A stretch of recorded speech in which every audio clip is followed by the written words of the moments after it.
our updated video production suite at St. Peter. We recently updated this for a number of reasons, to which I need to try and remember, but camera quality was the first thing. We got these new broadcast quality Panasonic PTZs, one and two of them. There are only 2 connections in this church when it was built, and it'd be hard to run new wires to add more. So we upgraded those 2 cameras. We added our sermon cam, which was for a close-up shot of the pastor during the sermon that can be followed. So now we have those 3 cameras.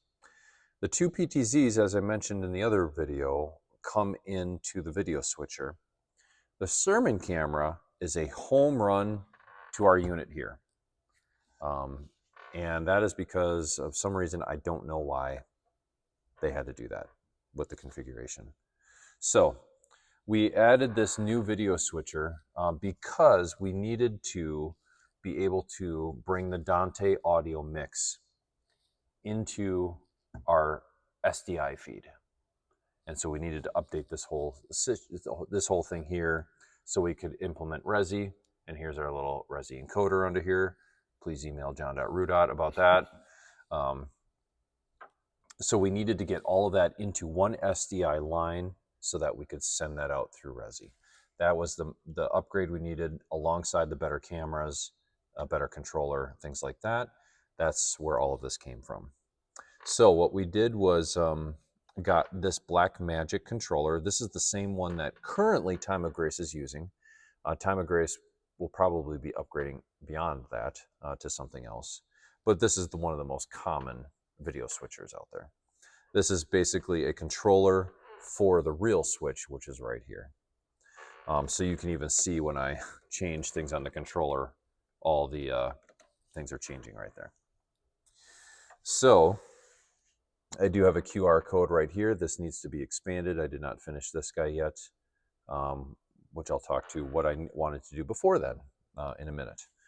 So what we have, how I had this set up, I set this up in the back end of the switch too, was our sermon cam, our rear camera PTZ, our side camera PTZ, a direct feed from the computer, and then key and fill, which is coming from ProPresenter, as we talked about before. Those SDIs for the key and fill out of the DeckLink Duo are coming straight into the switcher. Mm-hmm. So we can, like basic video switching, I don't need to really go into this much. Preview sermon, rear, side, and computer. Program, sermon, rear, side, computer. And I can fade between the 2 with the lever. I can use the auto button, which just switches it over. And then I have the downstream key 1 auto button set for the overlay, which will fade in the overlay of the lyrics so that they're nice on the bottom there and off for contemporary worship. So it's a very simple layout, not very complex. A future task that the person who comes into production, a very simple, maybe additional upgrade they can make is getting one more camera that's like mounted right on the desk here. That's like a wide shot of the room. Because you could just plug that in. We have a few more open inputs on here. Mm-hmm. And you could give one more angle for the people. You could even do at the core, they have a slider cam. Mm-hmm. I even thought we could put a slider cam slowly going on this here. That for the sermon, it's a really nice shot when everyone's sitting down. Mm-hmm. That just kind of sees the room during the sermon, gives a little break for the eyes. That is something that might be nice back here. I did talk with Mr. Joel also. I don't know if this would work. Another task for the next production manager is I talked with him about maybe expanding this booth back here and moving this pew out to give a little bit more room for a walkway, that this could be extended like one more position right here. Mm-hmm. That would, because right now the live stream audio guy, his knees are bumping into the rack right there. Yeah. We're really crammed in here. Mm-hmm. So that could be a future upgrade. This whole desk is not anchored to the ground. Oh, It's just positioned because there's conduit down underneath. yep. So it's possible the woodworking could happen to expand this a little bit wider and give more space back here. Another option would be also to take that live stream audio person and go hide them in the closet. If that volunteer closet could be repurposed for live stream audio. We have conduit. We figured out this column right behind has conduit that we can get a cable up under here. So we could plug two Dantes, run network cables. Mr. Joel and I did that when we finally fixed that one touch panel. And we could plug that into the AV switch in the Dante channels, and we could move that whole live stream audio into that like volunteer closet because that would be reachable. You could move it somewhere else in the building if you want to. Talked about earlier this thing. In the sacristy, the only thing I don't like is once they're in there, they can't leave without walking in the front during the middle of the service. But however, you talked about if something goes down, you need to push the button on the panel to change the audio. Correct. So there could be something with Aero AV where you could work out a solution to put something, a touch panel. I mean, either there or a control, some kind of control button. It seems easier and better if you just slide the booth over. It could be. The only problem with both campuses right now for the live stream audio engineer is they wear headphones and they have to drown out the room sound, where most churches have it in a separate room with studio speakers. So you're not wearing headphones. You have studio speakers, a little easier on the ears, a little quieter. It really helps. So again, something the next production manager, if this next production manager wants to talk to John Rudot, I know the Unify system has introduced an AV protocol with the switches.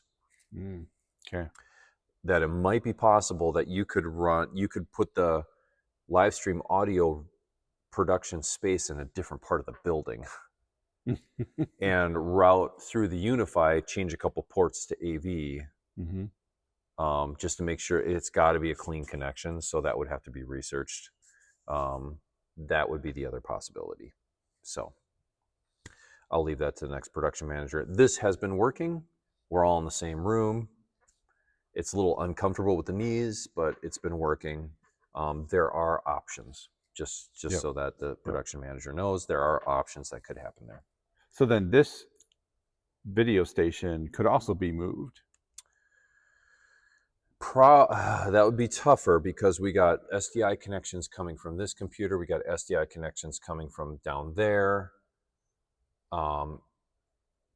So those things would have to be, all of those wires are coming into this location. Okay. The live stream audio is a little easier because it's just two network cables. And we just got to plug into a Dante port somewhere. So that's a little easier to move. There's a lot more wires coming into this guy. Okay. So,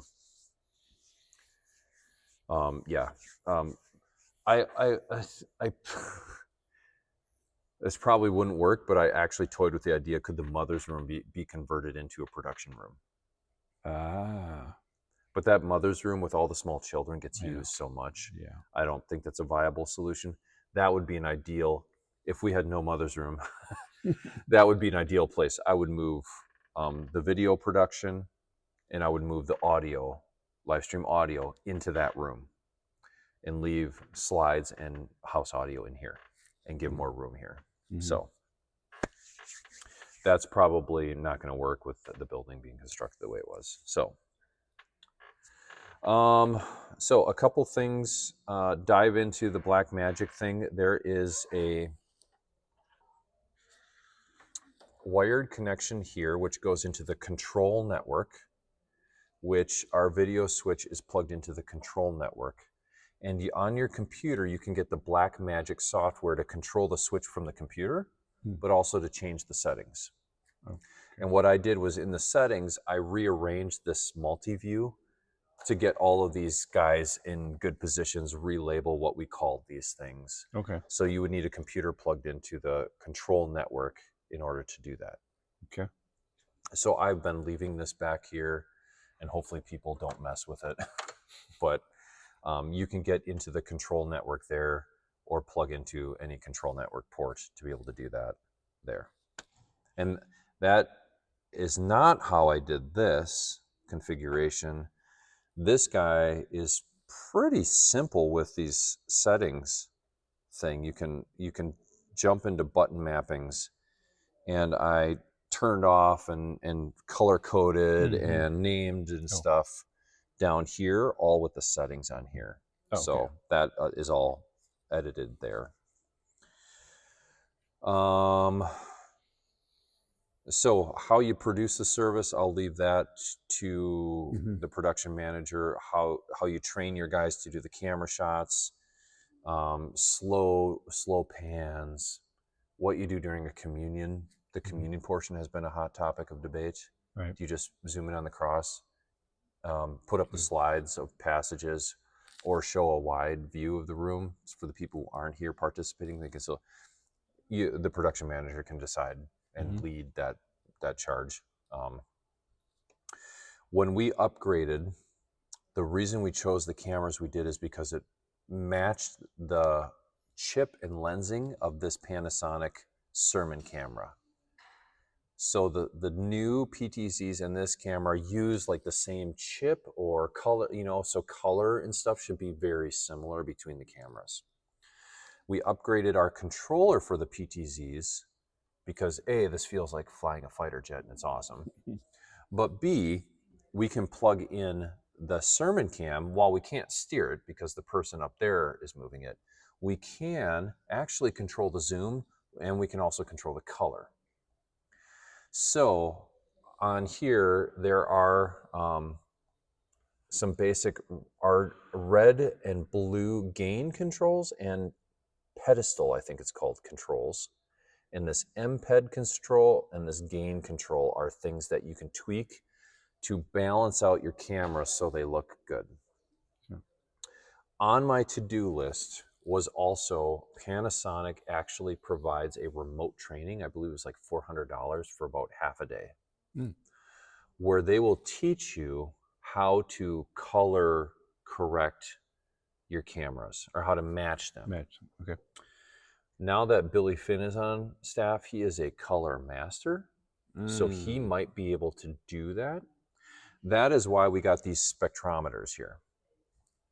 So I can pull up, I have two different cameras on here, and I'll maybe move them to something similar. If you put, like, for instance, the altar on in the shot of both, you can see on a color spectrometer how similar the colors are, and do some color correcting to make all the cameras match.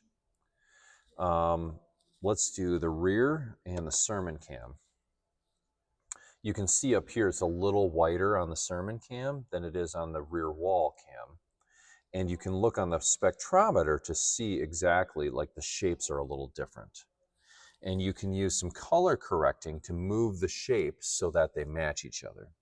This was the training that I wanted to do on how to do that properly from Panasonic, since all of the cameras are Panasonic and this controller is Panasonic. They can help. The problem with St. Peter is with all the windows, we have bright days, we have cloudy days, we have sunny days, and we also have evening dark days in the winter. That drastically changes the gains and the colors. So what we need to do, production manager, for the future, is provide training and update the QR code with how to do this, get trained on how to do this, and teach our people when they sit down, the first thing they should do is color correct and match all of their cameras. I was able to do some of the basic stuff and kind of wing it, just turn knobs until it looked better. But we need to do a training, get trained on how this works, and do proper color correction for St. Peter. I believe you can set scenes, which you could do color correcting on a sunny day and save it as a sunny scene, do color correction on a cloudy day, save it as a cloudy scene, and do color correction on a night and save it as a night scene. I believe you can do that with this and get it close for your volunteers. Okay. I didn't get that far yet. So that I was going to take that training. Again, Aero AV can connect me with those guys but I was trying to close out all the other stuff with Aero AV first, and also spread the budget out a little bit for all of those things. So you can select which camera you want to move and also color correct. 3 is that camera, the Sermon cam. So I can color correct while someone's actually just running the camera up there. I can manage the color from here. And same for the other cameras. And zoom and all that. You'll learn all that stuff. I haven't gotten any much further on all the other stuff that this thing can do, but that is something to dive into. And ultimately, it gets all of that to our Resi encoder here, which plugs into our internet, which sends the live stream out. And talk to John Rudot on how to set up Resi, because it is amazing. It has been awesome. It has been awesome. This station is the only station that has a manual power strip in the back to power on and off. This controller currently is plugged into always on with a power switch back here. That can be changed. That's just how it is right now. This unit is set to stay always on because it is a network connected device into this switch. When I plugged it in with the power strip and it would boot up, it wouldn't always come up and communicate. It would just show no device detected. And so I had to keep unplugging and replugging this in. Time of Grace also keeps theirs on, I think for the same reason. So if you just keep this on all the time, whenever you power this stuff up, it sees it and it works. So that is why this unit is always on.